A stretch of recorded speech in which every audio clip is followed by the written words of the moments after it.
हम पढ़ रहे हैं बुक मास्टर योर इमोशंस। आपने मेरे साथ इसका फर्स्ट पार्ट पढ़ा, सेकंड पार्ट पढ़ा और अब हम थर्ड पार्ट की तरफ हैं, जिसमें हमने थर्ड पार्ट का फर्स्ट चैप्टर पढ़ा था, जिसमें उन्होंने बहुत अच्छी तरह से बताया कि कैसे हमारे जो इमोशंस हैं पहले हम उनको इंटरप्रेट करते हैं, उसके बाद उसमें उसको आइडेंटिफाई करते हैं अपने से, फिर उसके बाद उनका हमारा रेपिटेशन होता है और फिर उसके बाद वो स्ट्रॉन्ग इमोशन बनता है, जिसके लिए उन्होंने बताया फॉर्मूला IIR = S ई, स्ट्रॉन्ग इमोशन। और उन्होंने उस पर डिटेल में हमें बताया कि कैसे हम अपने इमोशन का इंटरप्रिटेशन करते हैं, फिर उसको कैसे अपने से कि वो इमोशन हमारे लिए कैसे काम कर रहा है, क्या उसको आगे बढ़ाते जाते हैं, उसको बढ़ाते हैं, फिर उसको हम अपने दिमाग में रिपीट करते हैं और फिर हम उसको अपने अंदर बिल्ड कर लेते हैं और वो हमारा एक पार्ट ऑफ लाइफ हो जाता है, हमारी आइडेंटिटी बन जाता है, हम उससे आइडेंटिफाई होने लगते हैं उस इमोशन से। अब हम आगे जानते हैं चैप्टर नंबर 12 में हमें क्या बताने वाले हैं Thibault Maroso. Changing your interpretation. अब वो बता रहे हैं कैसे हम अपनी जो इंटरप्रिटेशन है उनको उसको बदल सकते हैं, जो हम समझ रहे हैं क्यों ना उसको अलग तरह से समझा जाए। हम हर चीज को, हर इंसान अलग अलग तरह से समझता है। जैसे आपके घर में अगर 5 फैमिली मेंबर हैं, 6 फैमिली मेंबर है, हर चीज का, हर कोई भी इवेंट आपकी लाइफ उनके घर में होता है तो हर इंसान अलग अलग तरह से समझता है। छोटे बच्चे हो सकता है वो अपने पेरेंट्स से इन्फ्लुएंस होकर अलग तरह से समझते हैं, लेकिन जब हम बड़े हो जाते हैं, अपनी अपनी आइडेंटिटी हो जाती है हमारी, तो हर इंसान का एक ही इवेंट पे अलग तरह से उसका इफेक्ट पड़ता है, अलग तरह से वो समझता है, अलग तरह से वो सोचता है।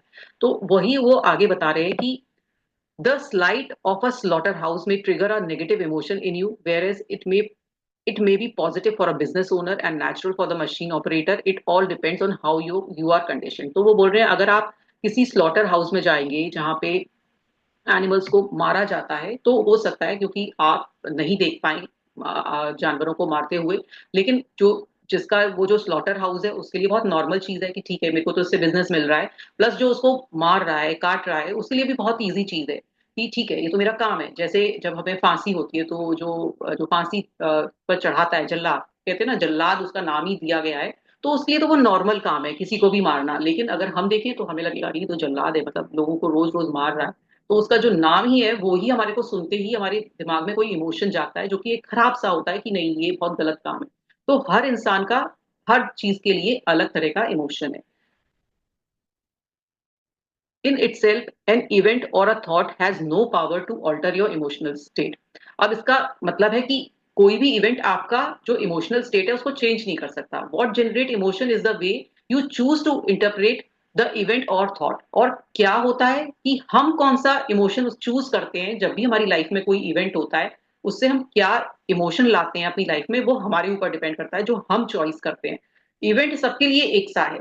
एक कुछ चीज हुई, कोई लड़ाई झगड़ा हुआ घर में, मान लीजिए किसी घर में लड़ाई झगड़ा हो रहा है, तो सबके लिए लड़ाई झगड़ा है, सब बच्चों के लिए लड़ाई झगड़ा है, घर में और लोग रह रहे हैं उनके लिए भी, और रिलेटिव रह रहे हैं, एक्सटेंडेड फैमिली है मान लीजिए, तो उनके लिए भी लड़ाई झगड़ा है। एक हस्बैंड वाइफ लड़ रहे हैं, बच्चों के लिए भी लड़ाई झगड़ा है, इन लॉज के लिए भी लड़ाई झगड़ा है, और जो एक्सटेंडेड फैमिली रह रही है उनके लिए भी लड़ाई झगड़ा है।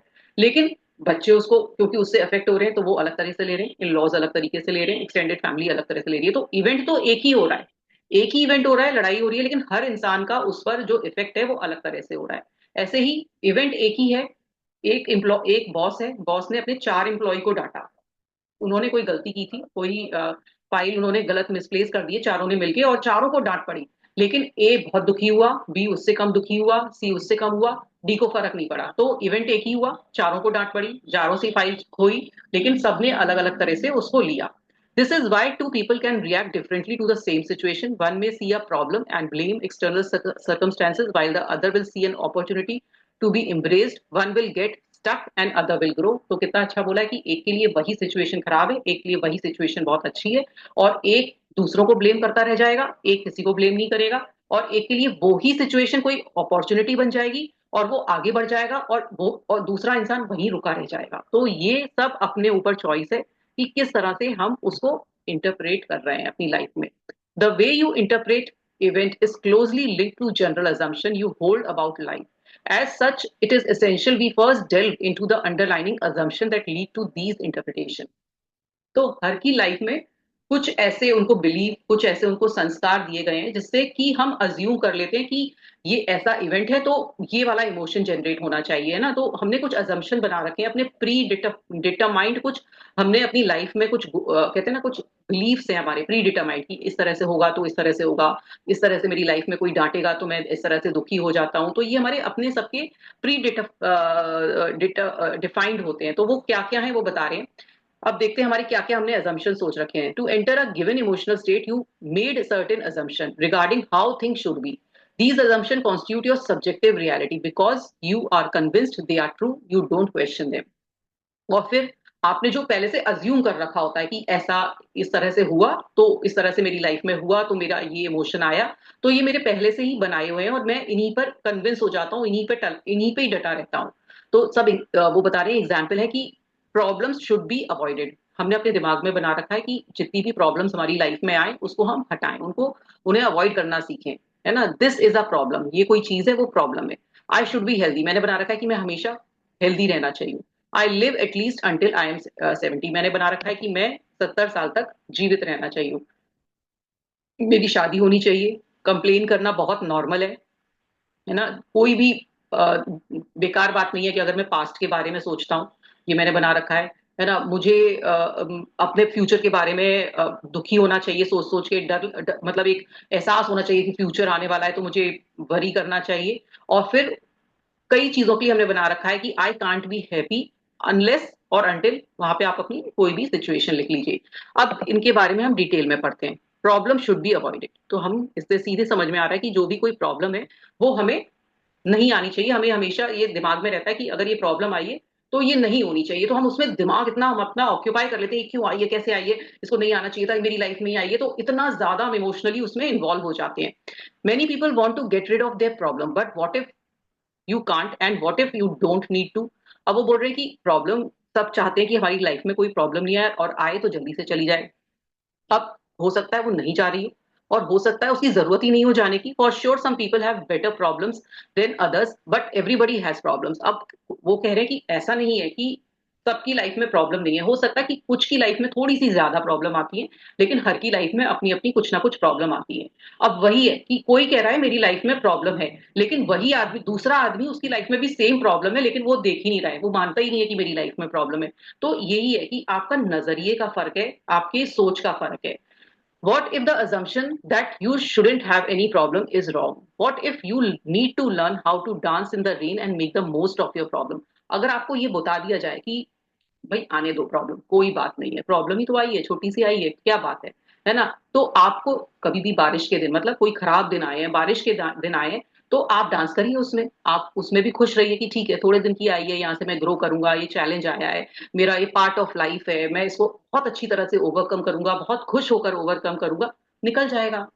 दिस दिस विल पास, है ना। तो वो आप बताया था दिस शेल पास, तो वो सब चला जाएगा, तो आप क्यों दुखी। तो ये इसको देखने का नजरिया बदलिए, जो प्रॉब्लम है इसको ये मत सोचिए कि प्रॉब्लम्स को नहीं आना चाहिए, मेरी लाइफ में आ गई है तो कैसे आई है, अब क्या होगा मेरी लाइफ में, ये हो गया, बुरा हो गया, उसकी लाइफ में नहीं हुआ, मेरी लाइफ में ही हुआ, मैं तो यहीं स्टक हो गया। तो ये सब अगर आप सोचेंगे तो फिर वहीं रह जाएंगे। तो वो बोल रहे हैं उसको ये सोचिए, ठीक है आइए मैं उसको डील कर लूंगा। This is a problem. What if these things you label as a problem is actually not a problem? अब आप कई चीजों को लेबल कर देते हो, ये मेरी लाइफ की प्रॉब्लम है, ये मेरी लाइफ की ये वाली प्रॉब्लम है। तो आप अगर ऐसा लेबल करना ही मत करिए। What if it doesn't matter as much as you think? What if it's an opportunity in disguise and how could you make it so. और वो बोलते हैं कि आप, हो सकता है ये जो प्रॉब्लम आपकी लाइफ में आई है और आपने उसे लेबल दे दिया, this is a problem, this is a problem, this is a problem, वो प्रॉब्लम ही बन जाएगी।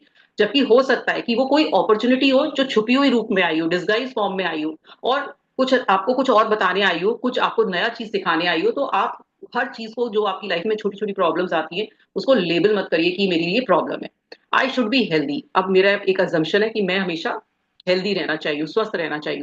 We tend to take our health for granted, but if we cannot guarantee we won't get sick tomorrow, what if your health is a blessing and not necessarily the default position? What wouldn't that make you think of your health in a different way? तो हमेशा ये मत सोचिए कि जरा सी health में कोई problem आ रही है तो एंग्जाइटी हो रही है, परेशानी हो रही है, तो हेल्थ के बारे में एक केयरफ्री रहिए, ठीक है। कि आप चाहते हो हेल्दी रहना, उसके लिए वर्क करिए, उसके लिए कुछ सप्लीमेंट्स लीजिए, सब कुछ करिए, लेकिन अपनी डाइट को कंट्रोल करिए, एक्सरसाइज करिए, लेकिन दिमाग में एक फितूर मत बनाइए कि मुझे हमेशा हेल्दी रहना है और अगर जरा सी भी कोई मैं सिक हो गया तो मुझे परेशानी हो रही है। तो ये सब दिमाग में मत लाइए। I live at least until I am 70। You probably assume you will live a long life, but what if that not the case. अब आपने अज्यूम कर रहे हैं मुझे तो 70 साल जीना है। अगर नहीं जी पाए तो क्या बात है, ठीक है चले गए आप, ठीक है कोई बात नहीं है, आप तो चले गए ना, क्या हुआ, पीछे से सब कुछ रह गया, कोई बात नहीं है। Isn't living a long life a blessing rather than something you should take for granted? Unfortunately, some people die young, but that's the nature of reality. People say he died too young, but it's is that correct? Isn't it more accurate to say he just died, neither too young, not too old? तो वो कह रहे हैं कि एक बहुत अच्छी बात कही है उन्होंने, आज मुझे ये बहुत अच्छी चीज लगी है कि हम ये सोच के बैठ जाते हैं कि 70 साल पे ही मरता है आदमी, या 75 साल पे मरता है, या 80 साल पे ही मरना चाहिए, और जब कोई किसी की कोई जल्दी चला जाता है तो हम कहते हैं अरे ये तो बहुत यंग डेथ हो गई थी। तो वो बोल रहे हैं ऐसा क्यों बोल रहे हैं, उसको बोले ही जस्ट डाइड। यंग और ओल्ड क्या होता है, ये तो एक कभी भी डेथ तो आनी है, बाद में आए पहले आए कभी भी आए। तो बहुत अच्छी बात कही है कि कभी भी आए उसको एक पॉजिटिव लीजिए कि ठीक है आ गई डेथ चले गए, क्योंकि हर कोई यहाँ से जाने वाला है, कोई सांसें अपनी प्रॉपर लेकर आया है उतना ही जिएगा, उतने ही टाइम समय में चला जाएगा। कोई पहले चला जाएगा कोई बाद में जाएगा, लेकिन जाएंगे सब। ठीक है, तो उन्होंने ये कहा है कि उसको ना एक एंग्जाइटी का, उसको खराब या अच्छे का कोई वो मत दीजिए। आई मस्ट गेट मैरिड, अब कई लोगों के में होता है कि भाई मैरिज बहुत जरूरी चीज है। मे बी नॉट, है ना, तो आप शादी कर सकते हैं या नहीं भी कर सकते हैं। दैट्स जस्ट योर इंटरप्रिटेशन, ये सब सिर्फ आप पर निर्भर करता है। Shoulds are generally things society और your parents expect you to do. तो अब ये क्या है जो ऐसा होना चाहिए, ऐसा करना चाहिए, ऐसा लाइफ में हो, ये सब हमने क्या करा है, हमारे सोसाइटी ने, पेरेंट्स ने हमें बता दिया कि शादी बहुत जरूरी है, शादी से ही सब कुछ होता है, एक लाइफ पार्टनर बहुत जरूरी है। तो ये आपके ऊपर होना चाहिए कि आपको क्या जरूरत है या नहीं। But it doesn't mean it has to be that way. पर ये नहीं होना चाहिए कि हाँ भाई शादी करना बहुत जरूरी है, प्रेशराइज कर रहे हैं बच्चों को, प्रेशराइज कर रहे हैं एक एज पर आके कि नहीं भाई तू कर ले चाहे कुछ भी हो जाए। तो ये ऐसा भी नहीं होना चाहिए जो हमारी इंडियन सोसाइटी में बहुत ज्यादा होता है। मैं ज्यादातर पेरेंट्स पेरेंट्स को बोलना चाहती हूँ, अगर आपके बच्चे एलिजिबल हैं तो उनको प्रेशराइज मत करिए, उनके अकॉर्डिंग होने चाहिए, दीजिए कि उनका जब मन है तब करें। क्योंकि ये पूरा लाइफ का मैटर है हमारे, बहुत बड़ा विषय है ये बोलने के लिए कि हमारे सोसाइटी में मैरिज बहुत इजी बना दी गई है और डिवोर्स बहुत टफ बनाया है। तो ऐसा नहीं होना चाहिए, इजी नहीं होना चाहिए, थोड़ा टाइम लें, देखें भालें और फिर तभी मैरिज की तरफ जाएं। तो और वो भी अगर करनी है तो करें, नहीं करनी है तो नहीं करें, कोई कंपल्जन नहीं है। There are often cultural norms और कंडीशन बिहेवियर। तो ये हम इतना ज्यादा इसमें आ जाते हैं कि अगर जिसकी मैरिज नहीं हुई है, पेरेंट्स दुखी हैं, इमोशनली हम टॉर्चर हो रहे हैं, पेरेंट्स बहुत दुखी हो रहे हैं कि हमारे बच्चे ने शादी नहीं करी है, शादी नहीं करता है, शादी नहीं करती है, और बच्चे को अलग एंग्जाइटी दे रहे हैं, तो ये भी एक इमोशनल स्ट्रेस का कारण बन गया है। Complaining is normal, most complaining is a play of ego and is not constructive. तो जो कंप्लेनिंग है वो हम कब करते हैं, जब हमारी ईगो हर्ट हो रही होती है। इट डजेंट हेल्प यू और डजेंट चेंज एनीथिंग। बार बार आप कंप्लेन कर रहे हो, इस मेरी तबीयत खराब है, मेरी हेल्थ में इश्यू है, मेरे रिलेशन खराब है, मेरे को परेशानी पैसे से हो रही है, करियर में कंप्लेन कंप्लेन कंप्लेन, आपका जो एक नेचर बन गया है वो कंप्लेन हटाइए, क्योंकि वो कुछ बदलने वाला नहीं है, ना कुछ आपको हेल्प करने वाला है। तो इसलिए कंप्लेनिंग नेचर हटा दीजिए। लॉ ऑफ अट्रैक्शन के हिसाब से भी अगर आप बार बार कंप्लेन करते हो तो आपकी लाइफ में कंप्लेनिंग वाली चीजें बार बार आएंगी। The only things it does it strengthen your ego and offend people. बस ये क्या करता है कि आपको बड़ा अच्छा दिखाता है कि आप लोगों को थोड़ा नीचा दिखा पा रहे हो, और आप लोगों को, और लोग आपसे बहुत ऑफेंड होने लगते हैं।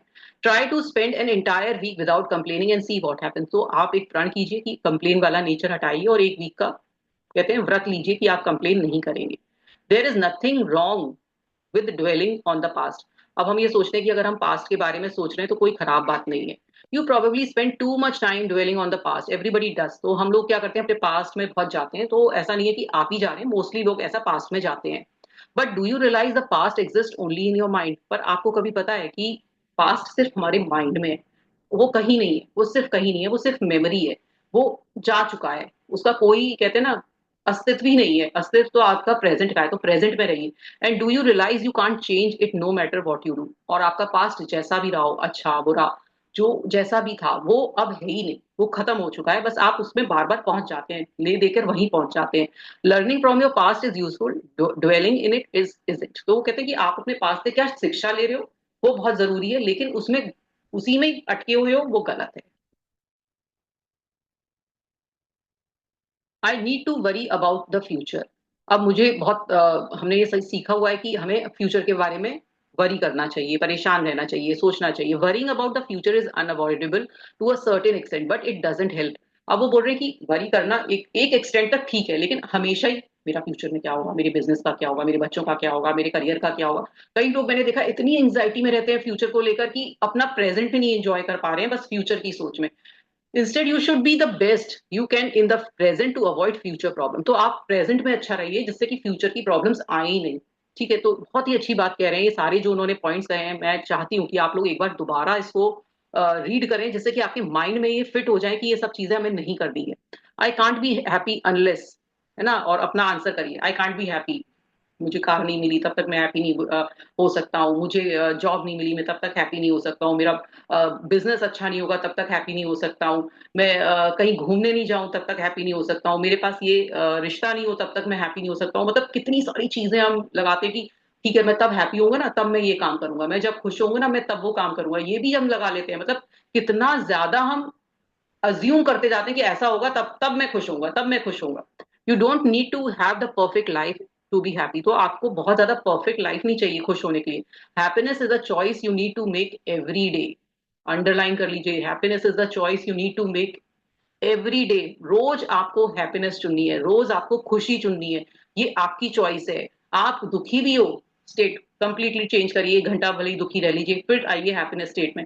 आपकी ही चॉइस है। अगर आप उसको दुखी में बिताना चाहते हैं तो वो आपकी चॉइस है, खुशी में बिताना चाहते हो वो आपकी चॉइस है। कोई आपको कंपल्स, कहते हैं ना कि कोई आपको धकेल नहीं रहा है उस अनहैप्पीनेस के लिए। अगर आपको कोई धकेल भी रहा है तो वो भी आपकी चॉइस है, इसलिए आप धकेल रहे हो उस अनहैप्पीनेस में। तो इसलिए ये आपकी चॉइस है।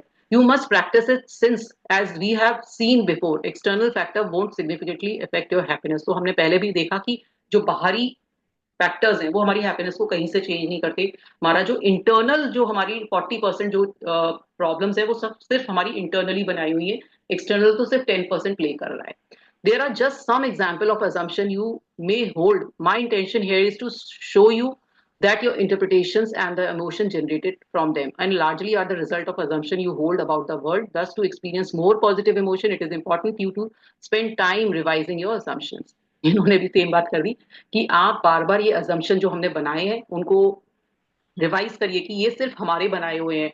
ये किसी ने हमें बताए, हमें जो बता दिया गया, हमने जो सोच लिया गया, हमने जो लोगों ने बता दिया कि भाई फ्यूचर के बारे में वरी करो, पास्ट में रहना सीख लो, ये कर लो वो कर लो, वो हमने सिर्फ अपना दिमाग का ही बना रखा है और हमारी चॉइस है।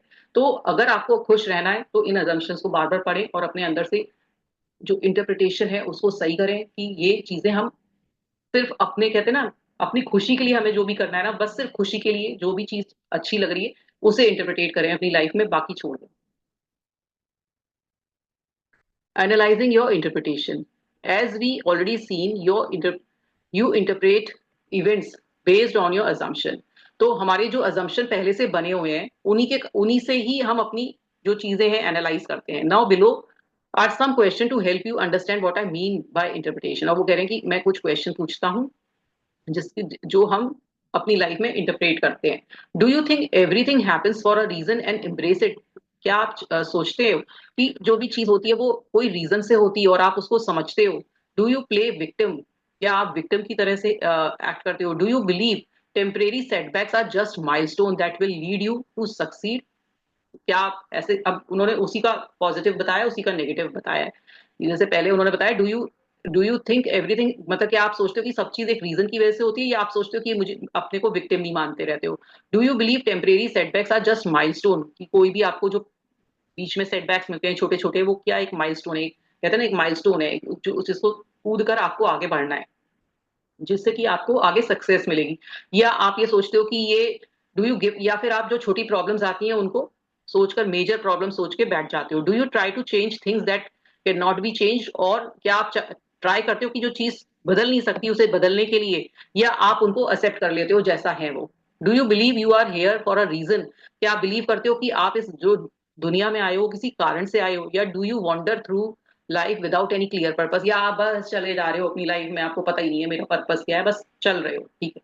Do you believe problems are bad and should be avoided? क्या आप ये सोचते हो कि प्रॉब्लम्स खराब होती हैं और उनको अवॉइड करना चाहिए? या डू यू बिलीव कि ये बहुत नेसेसरी पार्ट है लाइफ का? तो उसी का कॉन्ट्रडिक्ट दिया है कि आप क्या सोचते हो। ये आप सोचिए कि आप पॉजिटिव चीज सोचते हो या नेगेटिव सोचते हो। Remember what differentiate people who live a happy life from people who are miserable. तो जो पहले वाला जो सेंटेंस, जो फर्स्ट सेंटेंस दिया है, वो यानी कि ये जो फर्स्ट सेंटेंस दिया है वो पॉजिटिव लोग सोचते हैं, और जो सेकंड सेंटेंस दिया है वो मोस्टली नेगेटिव सोचते हैं। और जो अगर पॉजिटिव सोचते होंगे तो वो आप 100% हैप्पी लाइफ जी रहे होंगे, और अगर आप सेकंड पे चलते हैं तो आपकी लाइफ थोड़ी मिजरेबल ही रही होगी। अब वो कह रहे हैं कि एक्शन स्टेप आपको क्या लेना है। Write down interpretation of your emotions using workbook section 3, how to change your emotion changing your story. और वो कह रहे हैं कि वर्कबुक में जो चैप्टर 12 का दिया है उसमें आप देखिए और वो करिए। उन्होंने इधर भी लिखा है सेम चीज। 1 और 2 emotional issues you currently have. अब वो बोल रहे हैं कि अभी आपको 1 या 2 इमोशनल इश्यूज जो चल रहे हैं वो आप अपने बारे में सोचिए। Ask yourself, if I could get rid of some emotion, losing which one would have the most positive impact on my life. तो क्या आपकी लाइफ में जो अभी प्रेजेंट कोई ऐसा इमोशनल इशू चल रहा है, क्या उसे छोड़ने से आपकी लाइफ में कुछ बेटर हो सकता है? ये आप अपने आप से सवाल करिए और सवाल करके लिखिए भी। Your interpretation of these issue, ask yourself what would I need to believe for my story to be true. और आप अपने आप से ये सवाल करिए कि जो आपकी स्टोरी है, मतलब आपकी जो ईगो है, आपकी स्टोरी है, क्या आपके लिए वो बिलीव करना, मतलब वो इंटरप्रिटेशन करना, वो मानना, क्या वो बहुत जरूरी है? New empowering interpretation that will help you deal with these issues. Ask yourself what do I need to believe to avoid experiences these negative emotion. और मुझे क्या बिलीव करना चाहिए, क्या मुझे समझना चाहिए जो अभी मैंने समझा कि ये जो नेगेटिव इमोशन मेरी लाइफ में बार बार आता है वो दोबारा ना आए। तो ये बहुत अच्छी एक्सरसाइज है, इसे हम दोबारा से